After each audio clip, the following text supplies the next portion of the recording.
So Bacillus thuringiensis, the source of BT toxin, is just a bug. It's natural. It's completely natural. In fact, the Bush administration made BT, which is a natural, it's bacterial, it's natural, right? Mother Nature made that on the natural products list.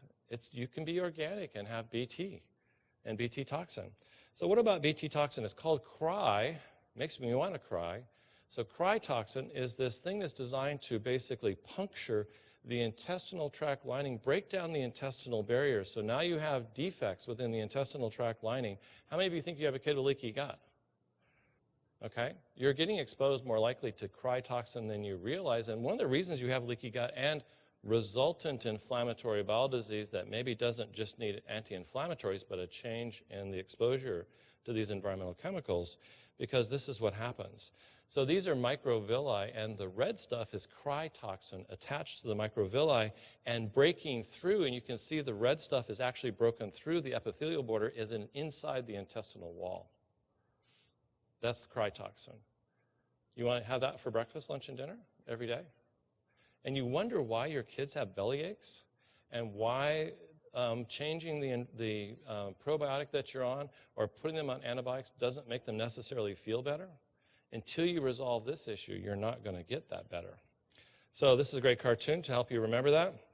So, and here we have a bunch of food that made made from crops that caused insect stomachs to explode, but it's safe for you. With a big-time story coming out of the Northwest here. GMO poisons to be carpet bombed across 10,000 acres of western Washington to kill the invasive species known as the gypsy moth. Now, the gypsy moth has been known to cause devastation. They come in, they multiply exponentially, and they eat everything in their path. It can be very devastating, without a doubt. So what the Washington State Department of Agriculture has decided to do was to take crop dusters and literally spray the pesticide over thousands of people. They're going to spray this in populated area. And this is all in an effort to prevent the growth and the spread of this Asian gypsy moth. They don't intend or expect to kill all of them. But in the meantime, they're going to be spraying neighborhoods and people in them like they're the bugs. Now, the manufacturer of this pesticide, as well as governments, all claim that this pesticide is totally safe for humans. The active ingredient in this pesticide is known as BT. Now, this has been used in the past as a natural pesticide on organic crops. Now, that doesn't necessarily mean that it's good or that it's an okay thing. But it's also been used in labs when scientists genetically engineer and modify food such as corn and cotton. So they genetically engineer this pesticide into the food so when bugs eat it, the bugs die. But then they tell you that it's okay and safe for you to eat. Now, it's being recommended for residents to stay indoors during the spraying for at least 30 minutes after the spraying is completed to minimize their exposure. Although it's supposed to be safe for you and your pets and your neighborhood and your water and everything else. I strongly encourage anyone in this Western Washington area that has the ability to document and videotape any of this spraying that's taking place. These planes are going to be flying about 250 feet in the air. That's pretty darn low. And they're going to be carpet bombing and fumigating entire neighborhoods. And if you can, let me know. I'll try to get down there and document as much as I can as well. I'm going to leave links here for the websites. As you can see, they offer a notification system to where they will send you a text message notification of spraying that's going to be taking place. Now, the spraying has already started, but currently they're not spraying due to weather conditions, but they are looking to spray throughout the month of May. And this isn't the first time that this kind of operation has been performed here in Washington. Previously, around 500 people reported flu-like symptoms, allergy-like symptoms, reactions to this spraying after being exposed and sprayed by this pesticide. Now, like I stated before, the manufacturer and governments have claimed that this pesticide is completely safe. Only minor skin irritation and eye irritation is possible. But a recent study out of the University of Sherbrooke Hospital Center in Quebec showed that the BT toxins have affected pregnant women and unborn babies. They found that the BT toxin was present in pregnant women and their fetuses, and it actually killed human embryos. Now, Natural News goes on to state that the toxin has also been linked to autism, cancer, autoimmune diseases, and food allergies. This is a look at the gypsy moth in question, the reason why people are going to be sprayed like bugs in their homes. Now, they're trying to target these gypsy moths in their larva stage before they actually become moths because they do their damage when they're caterpillars.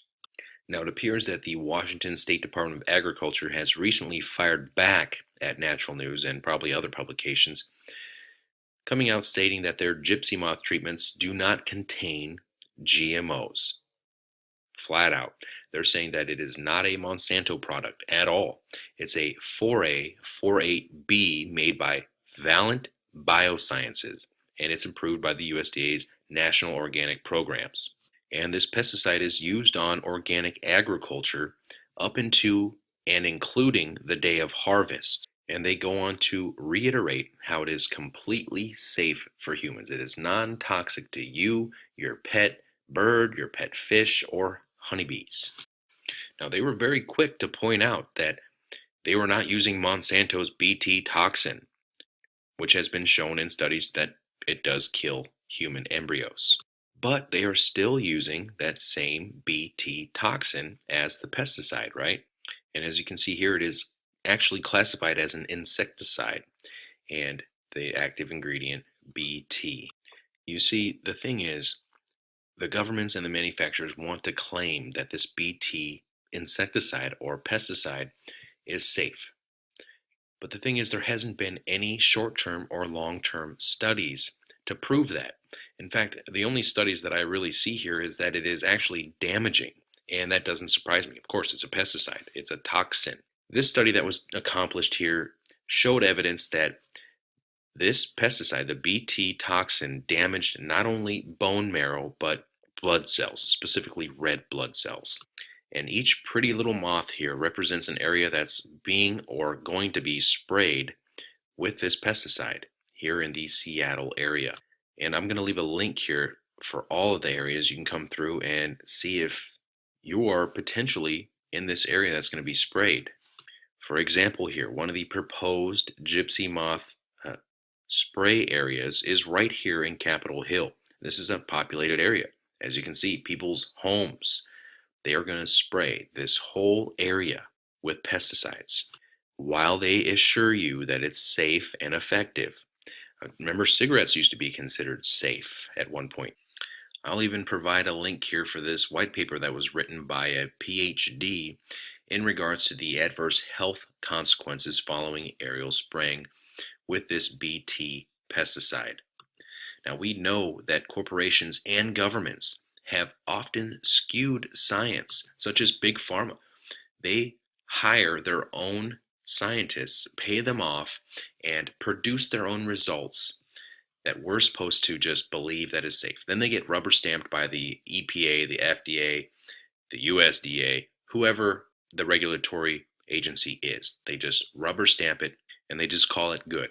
But if you look at the MSDS sheet here for this pesticide from the manufacturer, they are very careful to state that the information here is based upon tests believed to be reliable. However, they do not guarantee their accuracy or completeness, nor shall any of this information constitute a warranty, whether expressed or implied, as to the safety of the goods. They go on to state basically that they assume no reliability or responsibility for any results or incidental or consequential damages arising from the use of this data.